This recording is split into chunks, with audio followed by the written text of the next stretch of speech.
So I'm about to say something a little bit controversial. I like good graphics in my video games. I love the feeling of just being absolutely blown away by how good a game looks. I love the artistry that goes into it.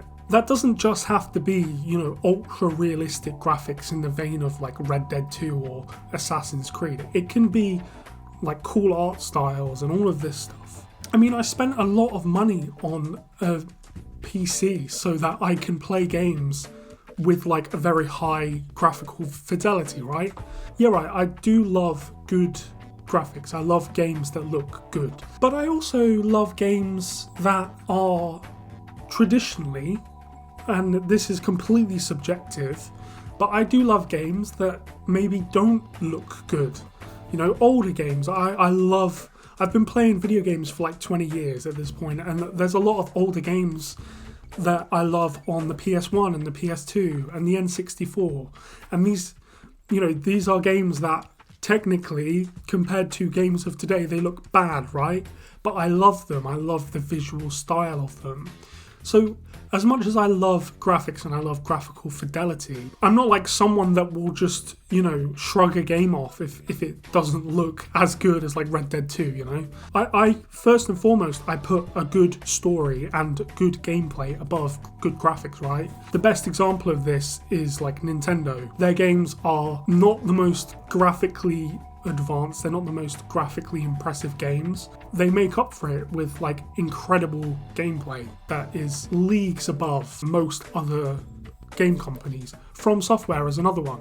Now, I think From Software games look pretty good. Like Elden Ring is a visually stunning game, but it's not got the ray tracing and the all of the visual effects that more higher budget AAA games have. To be quite honest, From Software's games are a bit of a technical mess, but they make up for it with just incredible storytelling, incredible gameplay that's so unique and so far above anything else. In recent years though, I am becoming kind of frustrated by the fact that games are not really optimized very well anymore. And I don't agree with the general sentiment that like all games look the same as they did 10 years ago and they run 10 times worse. I don't agree with that. I do think that game graphics have made progress. It's definitely plateaued a bit. People like to bring up the argument of like, well, look at how much graphics advanced between the PS1 and the PS2 and then the PS3. But then between the PS4 and PS5, it's like completely, there's like barely any difference. And that is true, but that's just because we lived in an age where technological advancement was so rapid that it was going to slow down at some point. But I don't think that it has completely come to a stop. Yeah, I do think Red Dead 2, even 7 years after its release, is one of the best looking games of all time, but I am ready to be very surprised by how much better GTA 6 is going to look when that comes out next year. I think that the best option right now is to release a game that's well optimized. I don't care if the graphical fidelity is a little worse. If the game looks good but runs better, then I'm happy. But the problem is especially this year, this has been a bit of a problem for like the last year or two, is that games are not running well. They're not well optimized, even on consoles, because I know that this argument of like, oh, PC games have always been unoptimized. Yeah, but even on consoles in this generation, games are not looking up to snuff. Like, I played Monster Hunter Wilds at the start of the year on my PS5 Pro, and it does not look, in my opinion, like the graphical fidelity is not quite justifiable enough for the performance to be what it was, for it to look so blurry and muddy. You can sort of counter that on PC by using things like upscaling and using frame gen. And I'm actually kind of a pretty big fan of frame gen. I know that it has its detractors, but again, I've got quite a beefy PC. I've got an RX 9070 in my PC, so I'm able to play most games using FSR at 4K. As long as there isn't that much visual compromise, which some games there are, but this brings me back to my point, is that games are really relying way too much on frame gen and upscaling to get the job done, which in my opinion just kind of seems a bit lazy.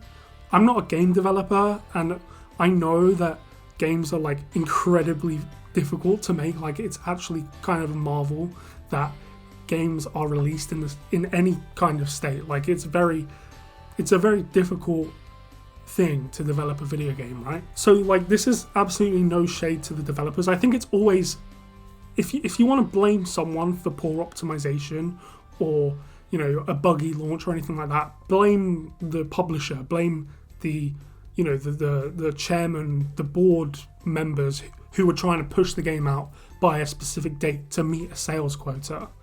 Because I think that having a bit more time to optimize games is just, it's not feasible because they aren't given the time to do so. The reason why I sort of thought about making this video is because of Borderlands 4, which just came out. It is a game that I would say it looks pretty good. People are saying that it looks like identical to Borderlands 3. I don't think that's true. I think that it does look better than Borderlands 3.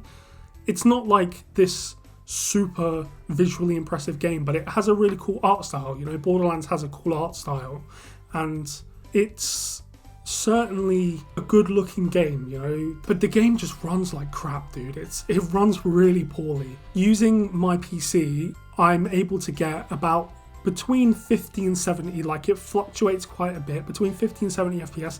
Obviously then using frame gen, I can boost it up to like 100 to 120, and it's fine. There are some stutters in like traversal and all of that. That is a problem with Unreal Engine 5 games. I'm really sensitive to stutters in my games. I hate stutters. It really brings me out of a game if a game is just stuttering like crazy. It's all traversal stuff. It's not shader compilation. It's traversal. It's whenever you're loading into a new area, the game just hitches. And Borderlands 4 does that. I don't think it's as bad as on my PC as a lot of other people are saying it is. And I've actually seen videos of it running on other PCs and running just absolutely terribly. But, I mean, the base performance is just not good enough. And this is even including, you know, FSR. I'm not talking frame gen now. I'm talking just using FSR. If you look at performance on, like, an RTX 4060, which, by the way, the RTX 4060 is the most popular GPU at the moment, followed by the RTX 3060. So you would think that these developers are going to want to optimize their games specifically for these cards. A lot of people are going to be playing this game on these cards. And I've seen performance videos of Borderlands 4 and they can barely do 1080p 60 with DLSS on these cards, and it's just crazy to think that, again, the game looks good, but it's not like this, you know, boundary pushing, incredible graphical showcase. Like, it's not. It's no Horizon Forbidden West, you know? It's no Assassin's Creed Shadows. It's not on that level of graphical fidelity. So in my opinion, there is no justification for it running the way that it does. And then you've got like Randy Pitchford coming out, running his mouth like he always does, saying that, you know, this is like a high-end experience and, you know, you shouldn't expect to run it on old hardware, all of that. Mate, the RTX 5090 is having trouble running this game. Like, it's still stuttering like crazy. Like, I don't know what you're on about. That's like some mad coping from Randy Pitchford, like trying to justify the poor performance. Just admit that it's badly optimized and then say that you're going to commit to optimizing it. But basically saying that, like, you know, this is a game for like premium PC gamers. That's like incredibly out of touch. The RTX 4060, it's not a cheap card. It's, how much money is the RTX 4060? It's like 270 quid, 290 quid. Like, that's not a small amount of money. I know that that's on the cheaper end for a GPU, especially in 2025, but people can't afford to go out and buy like a 5090, like the average person. So basically saying that, like, oh, you know, you're too broke, you're too poor to play my game, so just refund it on Steam if you don't have the correct hardware. That's crazy. That's just a crazy out of touch thing to say.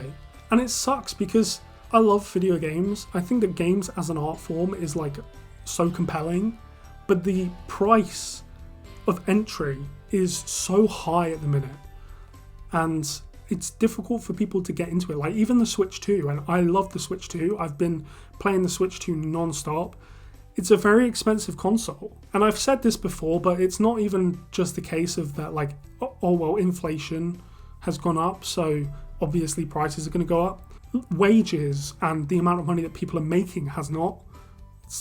It's not kept up with inflation, so that's why people call it a cost of living crisis. Gaming is a very expensive hobby, and it's sad because I wish that it was more accessible for people. I wish that more people could easily get into gaming because it is such an incredible art form. You know, there's that old meme like, oh, I wish that games looked worse and cost less but took less time to make or something like that, right? And it is kind of true. Like, again, I love good graphics, but if it comes at the cost of like performance, where you need like a £2,000 PC just to be able to play the game at a decent frame rate, then I don't really know where the end goal is here. If video games are just going to continue to get more and more expensive, I think that's kind of, it's just frustrating. That's all. It's just really frustrating. So yeah, I'm just kind of going on a bit of a mini rant.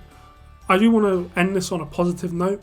I've been playing a game recently that I've never really thought to try, and it's not this graphical powerhouse, but it is one of the most addictive games I've ever played in my life. The new Story of Seasons game, Grand Bazaar, which is like a farming life sim game. I've played Stardew Valley a very long time ago. I did enjoy Stardew Valley. I think it's an amazing game.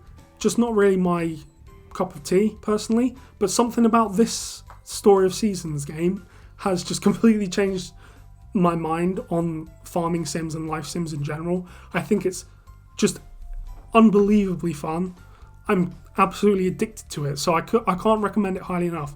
And that's not a game that prioritizes graphical fidelity or anything like that, but it does look very pretty. It's a very pleasant looking game. So yeah, I just wanted to end it on a high rather than being super negative all video. But yeah, this was just kind of a bit of a rant because honestly I saw Randy Pitchford's tweet and it just annoyed the hell out of me.